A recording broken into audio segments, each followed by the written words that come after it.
Hi everybody, it's Annette from The Art of Intuition, and today we're going to talk about planting the seeds of our future realities. And I don't want to get into the future because it is ever changing and different timelines, different frequencies equate to different timelines, which equate to different futures, and then you actually have a different past in a linear sense. But we don't really do a lot of linear here, but what I do want to talk a little bit, and I'm going to frame it in time because if you're still operating from a large part from your human aspect, time still holds relevance, even though it doesn't hold the relevance it used to hold. You're going to find you're going to slip in and out of time. You're going to understand time for its importance if you have to be somewhere in a sense. You will honor time, but you kind of move through it. And what is 3 years feels like 3 minutes, but sometimes it can feel like 30 years all at the same time. So you really find it starts to skew a lot. But what you find when you start moving into quantum realities, when you start quantum jumping and doing things really quick, there are a lot of things sometimes we don't understand. Why do I have to do that? So we quantum jump, we can fulfill everything we would have done in a 2-year human template span in a sense. And we get the chance to do all that in 6 months. That's basically when you're talking about quantum jumping. But you're not able to quantum jump until your body releases a certain amount of density to be able to get enough of your soul in your body. Because remember, the soul is outside the body. To get the soul in the body is when we talk about soul embodiment, when you start embodying your higher aspects. That's what embodiment it is. That's what ascension is. That's what all those things are that kind of get overcomplicated and sometimes kind of oversimplified too, I think, of how quick it is or how fast it happens and all that. But I've handled that in a lot of different videos, so I want to try to stay on topic on this one. When we talk about the seeds that we plant and why certain things have to be done, you're going to find when you release a certain amount of density in your body, you're going to have the ability to quantum jump. In the beginning, we don't know we're doing it, right? We have little hints we're doing certain things, like we might have, I think I used the example, which had just happened to me, a car battery you just bought, all of a sudden it's dead.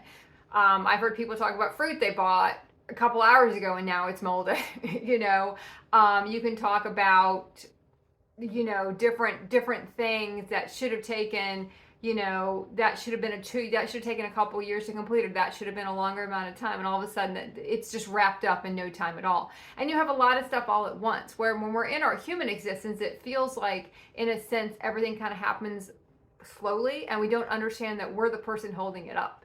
We're the reason, we're the separation across space and time. That's us. That's not anybody else. That's the shit that we do.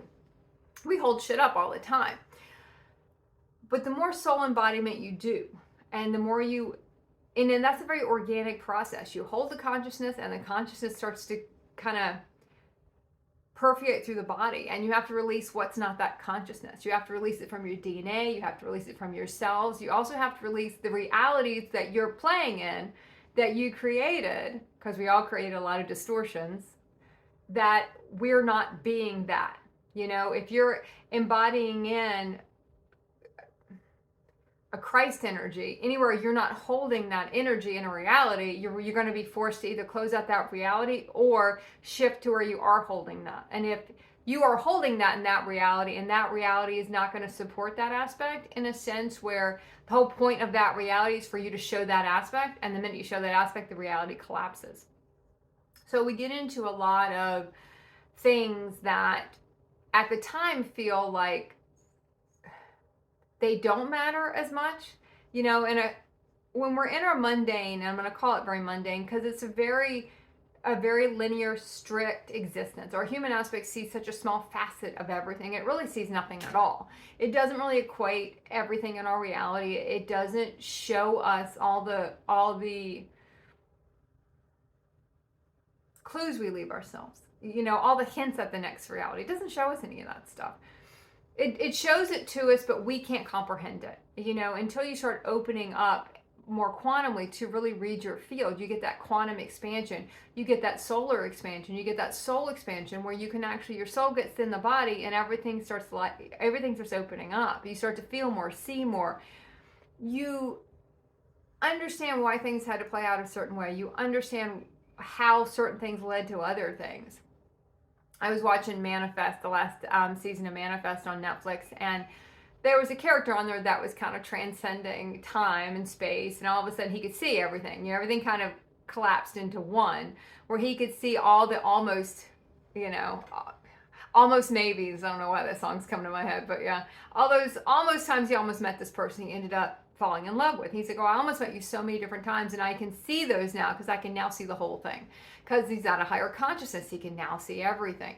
But we can achieve that while we're still in a what's going to eventually become, it's like a quasi-human body, a human body that's lit with a lot of soul light, that all of a sudden the soul starts kind of purging all that human DNA, and we start recoding our DNA, so we're able to read more, we're able to see more, we're able to understand all those almost maybes, you know, all those things that I see why I had to be that way. I see why I had to be there in that moment.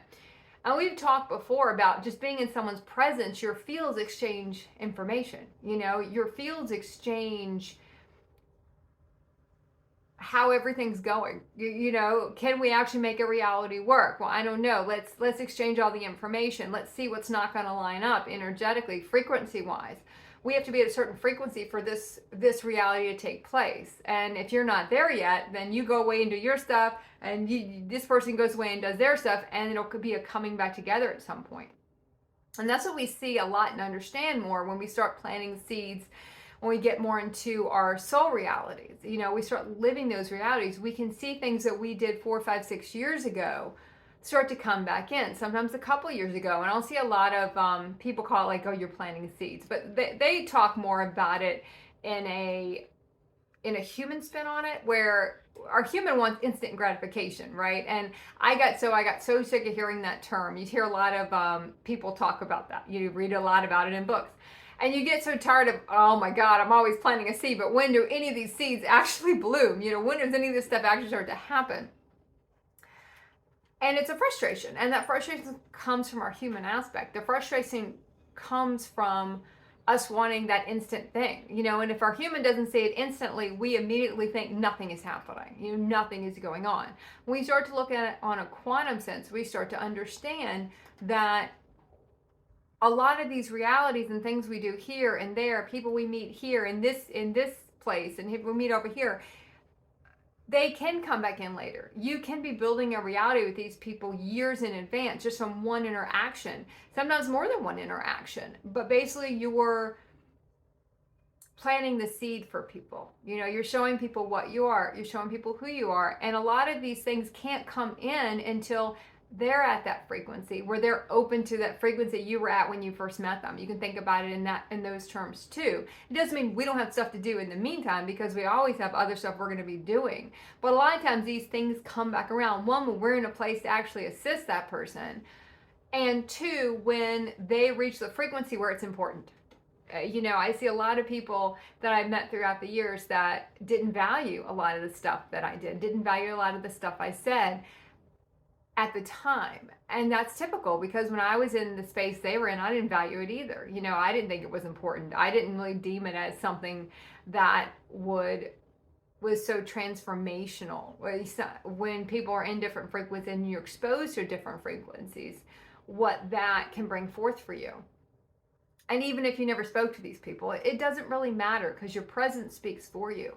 But a lot of these things can come back around later. So when we talk about quantum jumping, we talk about moving around, we talk about being able to, you know, I'll get the question, well, if I'm going to jump 2 years, what's going to get cut out? It's kind of like you're cutting out part of a movie. This is a 2-year movie, and I'm going to condense this thing into 6 months. Certain things are going to get cut out, right? There's certain things I'm not going to have to do at all. There are certain things that aren't going to be important. There might be certain trips you're supposed to take. But all of a sudden, if you reach a certain frequency in your body, you can get the activation from that traveling to that space.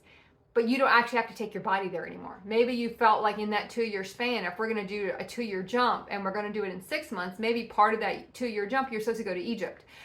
But now you can achieve that frequency without going there. So now that you don't have to do. But there will be some things you do have to do. You don't have to hit them as long. You just have to plant the seeds. Someone you might have spent maybe 6 months with, you might just meet them for 6 minutes. And that'll be enough because your frequency's at a high enough, you're vibrating at a high enough frequency where you're going to set the tone. You can still plant the seed for that reality. It's almost like it's a more robust seed. It's a stronger seed. It's going to stay with them a little bit more. And when they reach the frequency of where that reality can exist, when their frequency raises enough to value what you were showing, even if you never said anything, how you felt to them, the feeling of home, the feeling of purity, the feeling of sometimes just acceptance and openness. That's what a lot of the human aspect won't ever show that. The human aspect doesn't have the capability of that. So some people might not know what it is. Some people might not understand what it is. What is it about that person that I kind of maybe I'm looking for a roommate later on, and that person's going to come to my mind, and that's going to be the reality that you're going to have with this person. But it all came from maybe a meeting 4 years ago. But because nothing comes out of that meeting 4 years prior, our humans like, oh shit, nothing happened. And sometimes we have to be reminded that all of these things will come back in some form or fashion. You might not have a grand reality with them. You might just see them at some point, maybe even on just social media doing something. And you're like, oh, I know I was a catalyst to that event. Even if they never show back up. But for a lot of these seeds we plant, not all of them will take. And that's because there are higher realities that might come in. So you don't want to get attached to any of them. But sometimes you can see the possibilities. And for a while, that was a difficult thing for my human to see all the possibilities with all these people you would meet.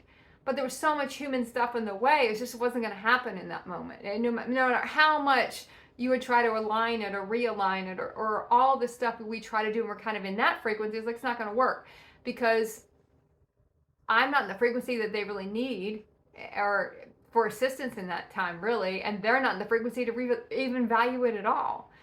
So until they reach that frequency, and then you're at a different frequency, and then it can come together.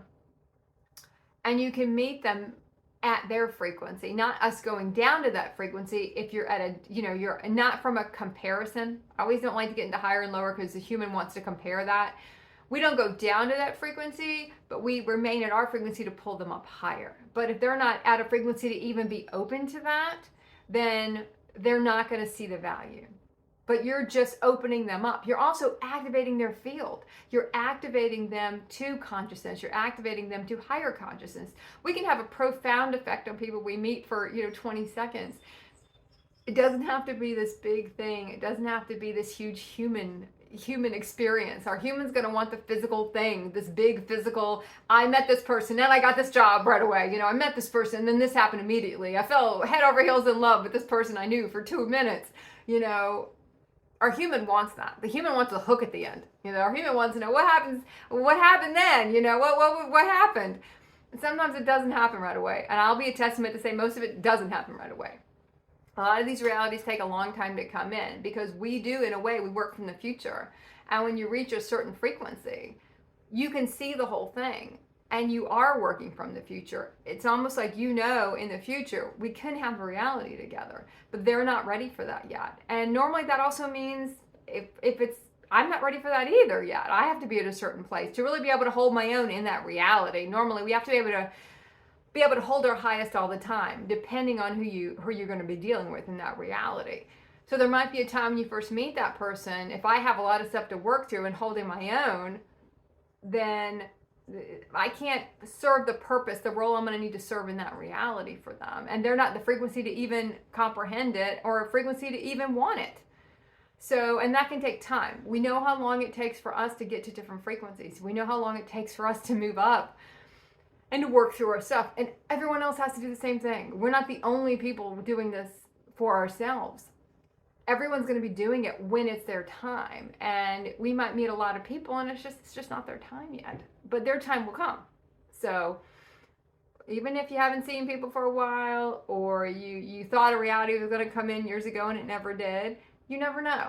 You never know what's going to come back. And a lot of times these realities, because it can take over 2 years a lot of times to build a template for some of these realities, it can take years for these things to come back. So don't look for that human linear, there it is.